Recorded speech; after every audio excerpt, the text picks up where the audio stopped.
महाकालेश्वर ज्योतिर्लिंग के आंगन में कल से जन कल्याण हेतु विशेष यज्ञ प्रारंभ होने जा रहा है।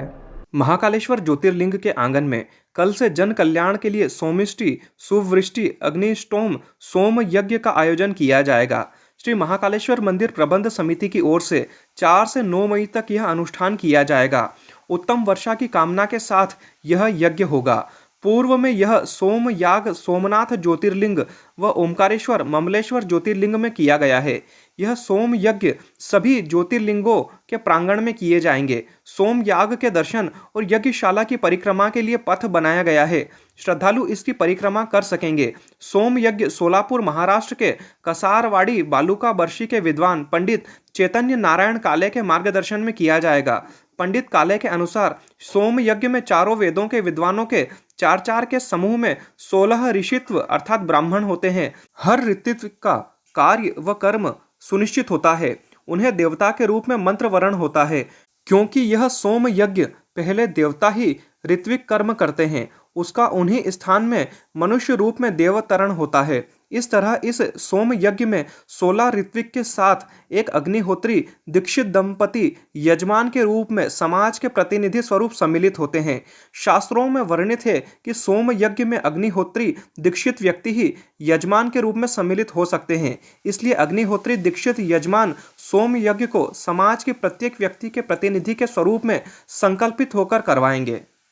यहाँ पर सोम यज्ञ नामक यज्ञ किया जा रहा है। यह एक वेदों ने बतलाया हुआ श्रौत यज्ञ है।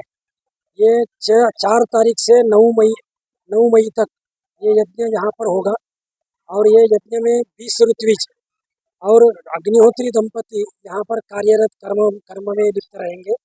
इसके साथ साथ यहाँ पर प्रधानतया इस यज्ञ में सोमवल्ली नामक लता का कूटना और रस निष्कार कर उसका प्रधान हवन यहाँ पर होगा। वो 8 तारीख को यहाँ पर वो संपन्न होगा। ये यज्ञ में लगभग एक प्रक्रिया की तहत यह यज्ञ होता है। पहले दिन दीक्षा का काल होता है और दूसरे 3 दिन यज्ञ सिद्धता का काल होता है और 5वें दिन प्रधान याग यानी सोम रस सोमवल्ली का कूटकर हवन का प्रधान याग का दिन होता है। यह यज्ञ जो है सोम यज्ञ विशेषतया स्वर्ग कामादि कामना के लिए बताया गया है, लेकिन उसके साथ साथ यह ऋतु संतुलन और सुवृष्टि के लिए यह यज्ञ किया जाता है।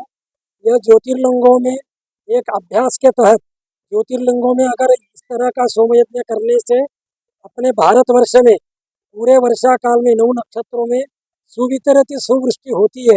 इस तरह से वराह मिहिर ने अपने बृहद संहिता में बतलाया गया है।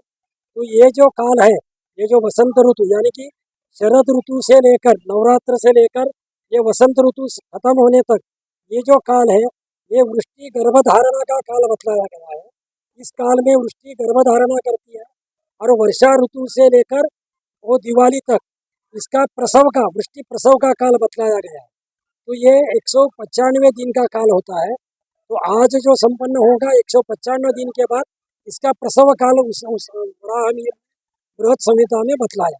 तो इस तरह से ये एक योजना के तहत यह सोम यज्ञ यहाँ पर संपन्न किया जाता है।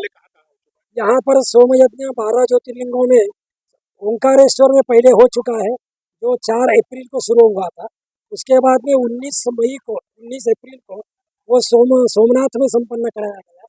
अब 4 मई को यहाँ उज्जैन में महाकाल क्षेत्र में ये संपन्न होने जा रहा है। इसके बाद में शायद वो द्वारका अथवा महाराष्ट्र के ज्योतिर्लिंगों नासिक या औंढा नागनाथ में वो संपन्न कराया जाएगा।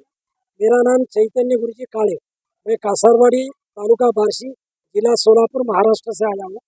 वहाँ एक वेद पाठशाला चलती है। वहाँ वेद पाठशाला के चारों वेदों के वहाँ पर अध्यापन चलता है।